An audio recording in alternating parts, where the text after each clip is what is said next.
لوگوں کو ان کی خواہشوں کی چیزیں یعنی عورتیں اور بیٹے اور سونے اور چاندی کے بڑے بڑے ڈھیر اور نشان لگے ہوئے گھوڑے اور مویشی اور کھیتی بڑی زینت دار معلوم ہوتی ہیں، مگر یہ سب دنیا ہی کی زندگی کے سامان ہیں اور اللہ کے پاس بہت اچھا ٹھکانہ ہے۔ اے پیغمبر ان سے کہو کہ بھلا میں تم کو ایسی چیز بتاؤں جو ان چیزوں سے کہیں اچھی ہو؟ سنو، جو لوگ پرہیزگار ہیں ان کے لیے اللہ کے ہاں باغات بہشت ہیں جن کے نیچے نہریں بہ رہی ہیں، ان میں وہ ہمیشہ رہیں گے، اور پاکیزہ بیویاں ہیں، اور سب سے بڑھ کر اللہ کی خوشنودی۔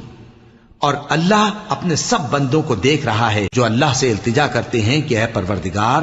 ہم ایمان لے آئے سو ہم کو ہمارے گناہ معاف فرما اور ہم کو دوزخ کے عذاب سے محفوظ رکھ۔